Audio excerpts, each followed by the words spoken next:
There was a time in my former HR and talent acquisition career when I was absolutely convinced that the talent market was broken. Great roles, competitive salaries, inspiring missions, and yet people weren't applying.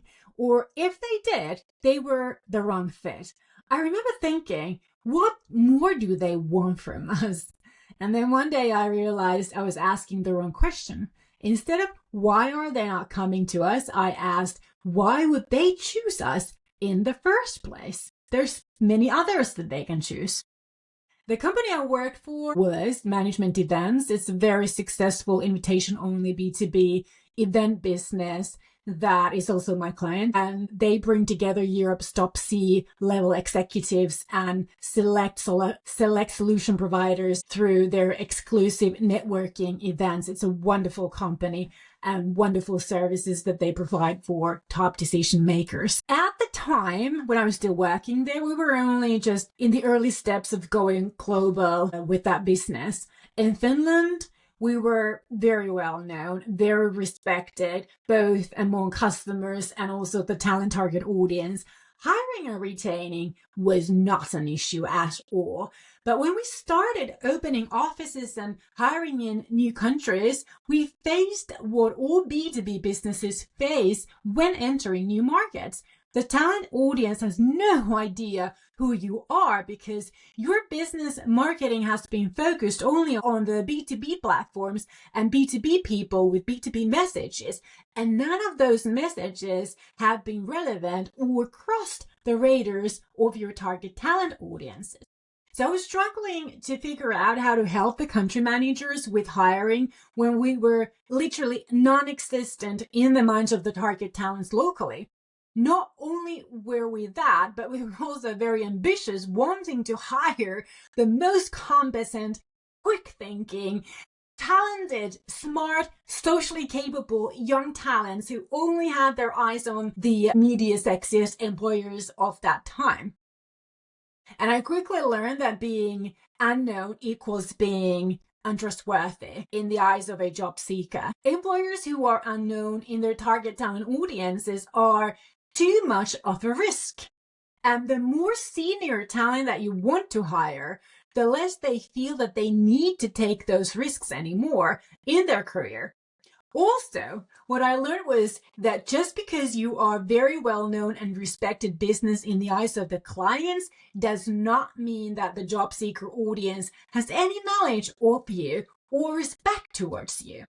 So the question, why would they choose us in the first place when they've never heard of us, when there are much better known and fancier employers who also want to hire them? Why would they choose someone like us who was an uncertain, unknown startup in that new country market, working in some kind of a office wholesale? At that time, were not decorated as fancy offices like they are today. They were literally shitholes. So having to compete against those very well-known fancy employers with beautiful offices and so many perks, and we had very little to offer them at that moment in the beginning. Only much later, that question changed everything. It opened my eyes to a complete shift in recruitment messaging and marketing to what much later turned into story-driven employer branding. That much later equals vision of what awaits you on this journey when you join us. What makes this all compelling and worthwhile right now, even if the benefits are waiting in the future? This is the shift in mindset that all of us employers, recruiters, business leaders, communicators, marketers must adopt when the business is on any kind of change journey. Based on my long and vast experience, most companies do not want to talk about or address the change journey elephant in the room for some odd reason. They like to talk about the future, even though it's not the actual authentic truth of their existence at that moment. If a business and an organization does not change, it dies. So not addressing change is like closing your eyes from the evidence. Everything living is always in the state of transformation. The key is to understand this and take the driver's seat. The faster an organization transforms, the harder it is for leaders and employees. We don't really like change as humans. Some of us tolerate it better. Some of us can't really tolerate it at all. But it is not in our DNA to welcome change because that is a huge risk for our survival. Hiding that truth of change is the road to disaster. You need people who are compelled and energized by change and will make it happen. You don't want to hire people during the change who will struggle, fight, and end up burnt out because of it. So this takes us back to the concept of journey. And that journey took me from feeling stuck in a talent drought to leading a business that now magnetizes and helps many others to magnetize the right people without having to chase. And this is what I want to help you experience too, regardless of your role.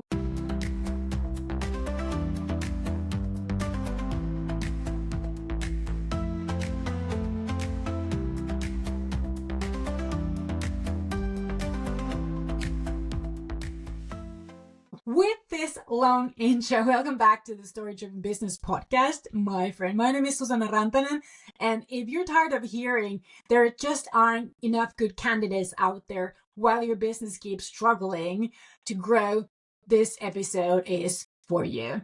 Because here's the truth. You're not in a talent shortage. You're in a trust shortage. In a world where top talents choose their next move based on stories, purpose, and identity alignment, it's your employer brand narrative that either attracts or repels. Most businesses are unknowingly pushing people away with bland and unclear or completely missing employer messaging. But don't worry, in this episode, I'll help you flip that narrative and step into talent magnetism. Let's start by tackling the elephant in the room, the so-called talent shortage. I'm not saying there aren't challenges, because of course there are, but the problem isn't that there aren't enough talented people. The problem is that they don't see you as a place worth joining. Think about it. If your ideal hire doesn't know who you are, what you stand for, or how they belong, you're not in their mental shortlist. And if they don't know of you, but only see you as just another company, you're still invisible. And even if you manage to talk to them into listening to you, the only value they see guessing from you is their salary and benefits, meaning you'll end up with a hefty request. So you have to stop treating talent like it's a pipeline problem because it's actually a positioning problem. Let me expand on this further. What we're seeing across industries is a pattern. Businesses are investing in recruitment, but under-investing in brand. It's like opening this beautifully designed shop with no signage, no windows, and no lighting, and then wondering why nobody walks in. To make it worse, when businesses do get applications, they often focus entirely on skills and experience and miss the alignment of mindset, values, and purpose. And that mindset misalignment becomes an expensive mistake in retention and team harmony. It's gonna make leading these people that much harder for you if you are responsible for leading people. And that's why I say it's not a shortage of talent, it's a shortage of clarity and connection. So I want you to think that you want to go from being a reactive to becoming a magnetic. And reactive hiring is when you post a job and hope. Maybe boost it, but you're still hoping. You're not in control of the number or the quality of applicants wanting to join your process. Magnetic hiring is great when people have already decided that they want to work for you before you posted that job. This is what employer branding done well achieves. But it doesn't start with slogans or fancy career pages. It starts with clarity. Who are we? What do we stand for? And who belongs here? You can't attract talent by trying to be for everyone. You become magnetic by being specific, bold, and true. Authenticity is so important. It's something that you must stick with. You can't create illusions when you're doing human-to-human marketing, communication, or branding. And that's how you create desire. That's how you generate that pull.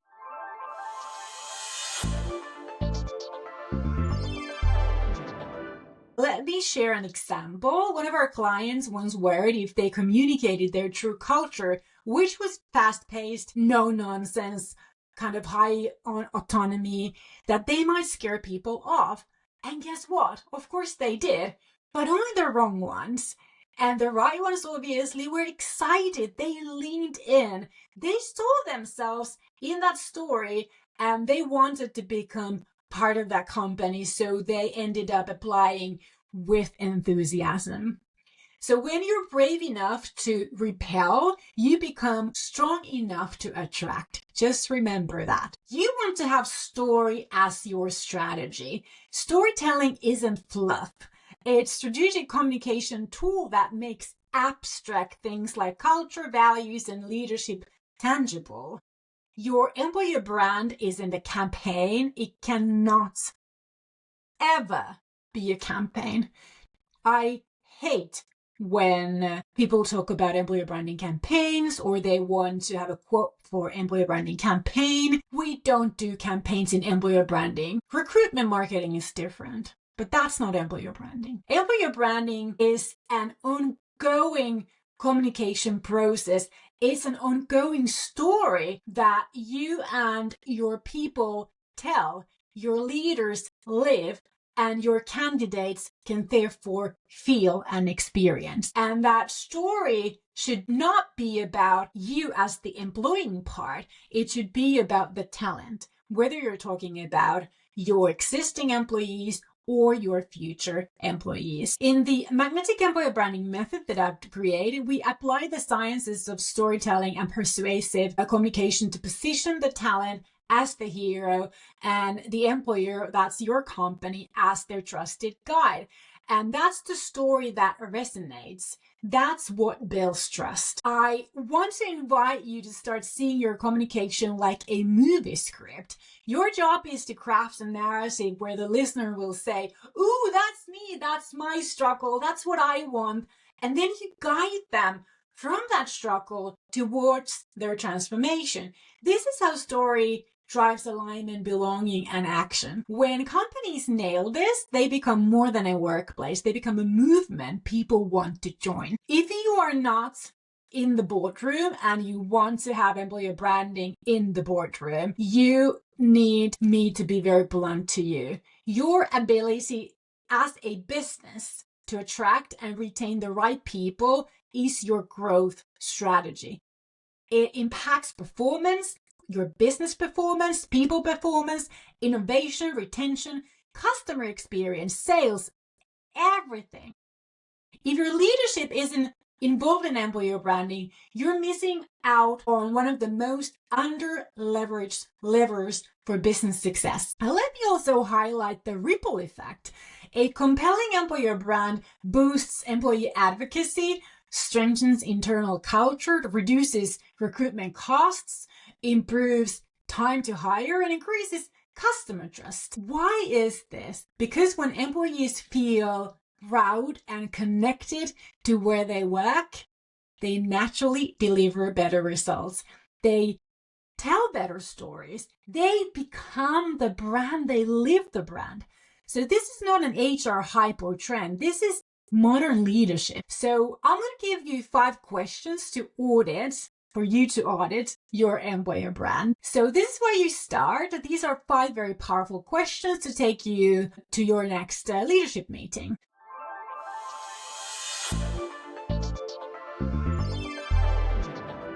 Question number 1, are we clear on the type of talent we want to attract beyond just skills. Let me rephrase that. Are we clear on the type of talent that our business needs us to attract beyond just skills?